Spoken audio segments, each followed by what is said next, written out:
One of the things I've been thinking about, and I must get back to actually, is to do with women in science. I did a little bit of reading about this some time ago, but I didn't study it in any depth. I was reading people like Evelyn Fox Keller, Donna Haraway, a little bit of Julia Kristeva. And it was to do with, does the phrase feminist science make any sense? Is there any validity? To be honest with you, I just couldn't really get it, if I'm honest. I could kind of see the logic of some of the arguments I read about to do with,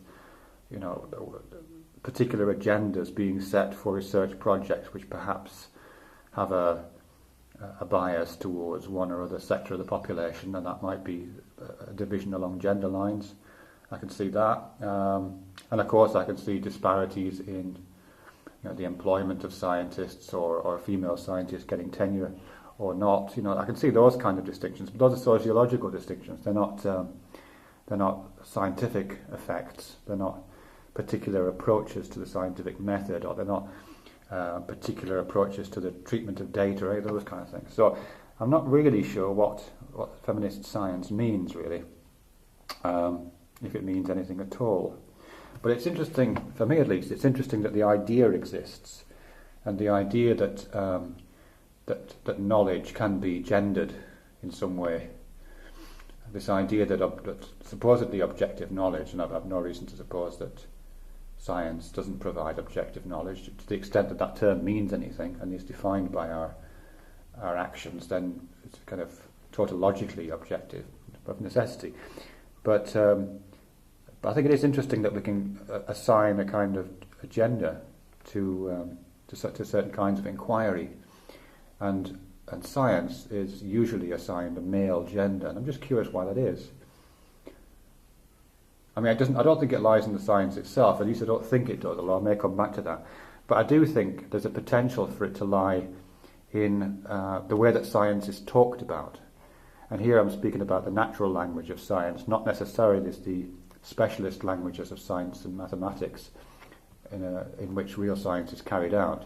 But I think in the narratives that science produces, the way that people talk about science and the way that scientists talk about their work of necessity, I think perhaps there is a set of metaphors which are often mobilized there, which do suggest gender. I suppose the first thing it reminds me of is this Radio 4 program that was on some time ago now, on this great show In Our Time, and it was about Francis Bacon, the author of Novum Organum, I think it was called, something like that, which is, he's credited with being at least one of the progenitors of what we understand now as science. I don't know when it was working, 17th century, I would guess, something like that, maybe 16th century. And one of the things that we're saying on this programme, and my sort of readings around him since, kind of confirmed that certainly the way he spoke about his work, the way he spoke about inquiring into the nature of the natural world, were, very, very sexually and gender loaded. He talked about lying nature down and ripping her secrets from her. It's that kind of language, which of course is just a metaphor. I mean, it's a kind of rape metaphor. It's not really.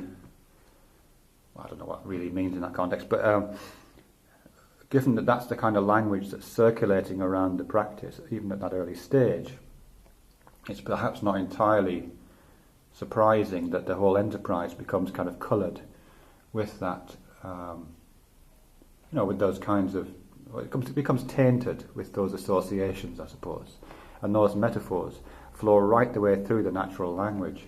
So even something simple as the phrase I just found myself using, which is this thing about inquiring into the nature of the natural world.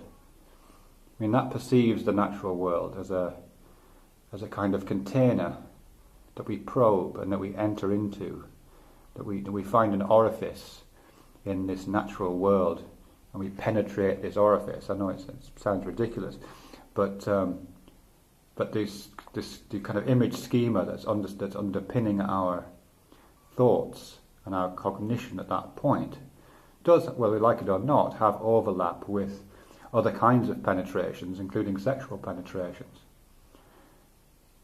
So I'm not trying to get all Freudian about this, it's just a linguistic thing, but I think the linguistic and the metaphorical schemas, I think George Lakoff talks about this, that there is an inevitable, that when things overlap, they do tend to kind of smush together. I think he talks about it in this great book, Women, Fire and Dangerous Things, about how the categories of thought overlap in the area of shared metaphor.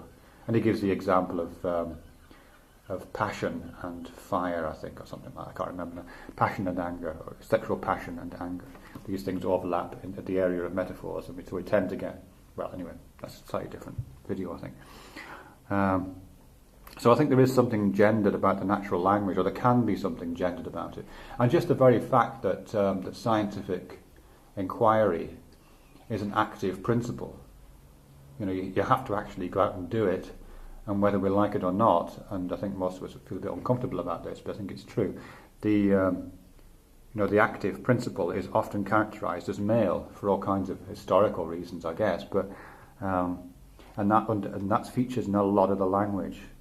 You know, it's a kind of constant undercurrent in our speaking and thinking, so that again, whether we like it or not, although the practices of science, stripped of all of it, well, you can't strip them of those connotations, I suppose that's the point, they do have these connotations